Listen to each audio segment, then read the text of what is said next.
իր Ալիևյան շփումներից այդպիսի ճակատագրի արժանացան Վիեննայի եւ Սանկտ Պետերբուրգի պայմանավորվածությունները, այսինքն դա իր համար ձեռագիրը ինքը չի դա վաստակել եւ շատ հեշտությամբ վաճառում է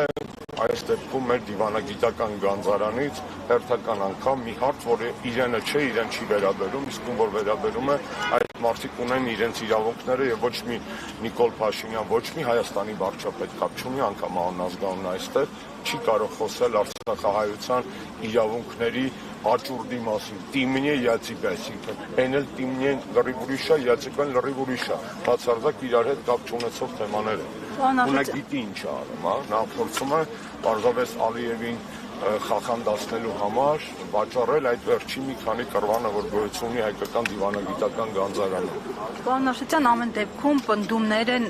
հնչում, որ այս ամենը արվում է խաղաղության համար եւ որ այս ընթացքում, երբ մեկնարկել է խաղաղության process-ը, այսպես կոչված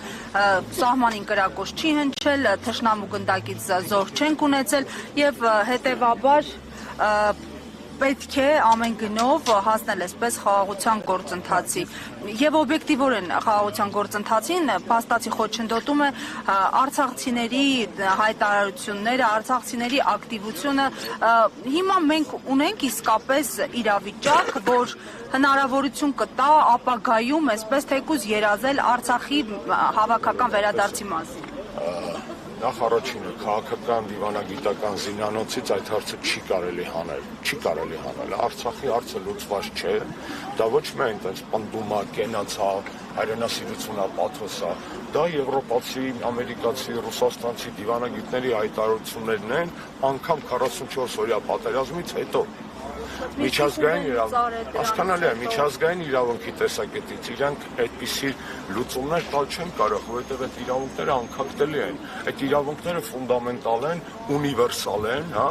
եւ ինչ որ մեկի կամաճուկից կախված չեն կամ քաղաքական որոշումից։ Վատա որ Մինսկի խումբը լուծարվեց, վատա որ Նիկոլ Փաշինյանին չկարողացան կառուցել այն ժամկետում, որը թույլ կտար պահպանել եւ չգալ Ադրբեջանի հետ այդ խայտառակ կոնսենսուսի, Բայց մյուս կողմից Մինսկի խմբի չգոյությունը չի նշանակում Արցախի հարցի փակում։ Արցախի հարցը կար, Մինսկի խումբը չկար։ Չէ՞ որ Մինսկի խումբը ստեղծվել է ի արձագանք հարցի, ի արձագանք կոնֆլիկտի։ Հիմա որ Մինսկի խումբը չկա, չի նշանակում Արցախի հարցը փակվել է։ Կամ կարող է փակված համարել ոչ միջազգային իրավունքի տեսակետից, ոչ ռեալ պոլիտիկի տեսակետից այդ հարցը փակված համարվել չի կարող։ Դուք սկսեցիք ձեր հարցադրումը կներեք հիշեցնեք, որ առաջին նախադասում սահմանին կրակոց չկա։ Սահմանին կրակոց չկա միֆը կամ հեքիաթը կներես մենք 18-ին էլ ենք լսել, հիշում եք, գնաց եկավ Ալիևը Դուշանբեում Սիլիբիլիարին, եկան ասին չի կրակում ուղիղ, գիծ ենք հաստատել, նա կառուցողական է, մենք չպետք է իրար համար դիվանագիտական թակարդներ ստեղծենք, դա իր սա հայտարարություններն է 18-19 թվականին, ինչով դա ավարտվեց, վիճղարի հրեշավոր պատերազմով զոհերով, որոնց սպիները առայսօր ոչ միայն իրենց ծանողների ընտանիքների, այլև նորմալ հայի մոտ այդ սպիները չի կարող, այդ վերքերը սպիացած չեն։ Խաղաղություն կարելի է կոչել այն ինչ-որ կատարվում է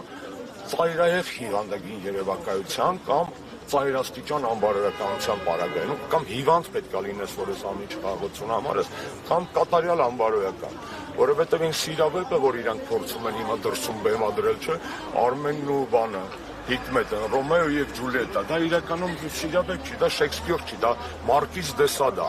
դա սադոմազոխիզմ է, որովհետև խաղաղության կարելի է հասնել մի պարագայում, երբ որ խաղաղության հասնող կողմերի բացի նրանից, որ պետք է լինեն երաշխավորներ եւ այլն, խաղաղության ձգտող կողմերի միջև պետք է լինի կատարյալ կամ կատարյալի մոտ վստահություն, որտեղ է վստահություն։ Միջնորդ Ամերիկայի Միացյալ Նահանգներին կարող ենք համարել կամ երաշխավոր, թե ուղղակի Ամերիկայի Միացյալ Նահանգները, ինչպես նաև Ռուսաստանը, Եվրոպական միությունը կարող են եւ Իրանը կարող են լինել մեր տարածաշրջանում հայ-ադրբեջանական կարգավորման, այսպես ասած, երաշխավորներ, եթե այդ հարցը ինստիտուցիոնալ ձևով դրվի։ Այս պայմանությամբ Ամերիկայի Միացյալ Նահանգների առջև դրվել է մեկ հարց՝ տնտեսական պրոյեկտ։ Եթե դնեին ռազմագերիների վերադարձի հետ, ես կասկած չունեմ, որ Տրամպը կհասներ նրան, որ գոնե մի մասը ռազմագերիների հետ կգան, ինչու կասկած չունեմ, օդի մեջ չեմ խոսում։ Պարզ օրինակ եմ ձեզ ասում, Տրամպի բանագնացը գնաց Լուկաշենկոյի մոտ, ասեց մի 20-25 հոգի մարդ բաց թող եւ Լուկաշենկոն բաց թողեց քաղբանտարկյալներին։ Բելարուսականը 25 թե 50 հոգի ոնց է։ Հիմա բացա թողել։ Այսինքն այդ հարցը եթե դրվել Տրամպի առջև հայկական դիվանագիտության կողմից, ես վստահ եմ, որ այդ մարդը կլուծել այդ հարցը, լինելով այս պայդրության քրիստոնեության թիվ 1 համաշխարհային պաշտպանը կամ համենայն դեպս այդպիսի իմիջ կամ դիրքավորում որդեգրելով։ Կներեք։ Շնորհակալ եմ։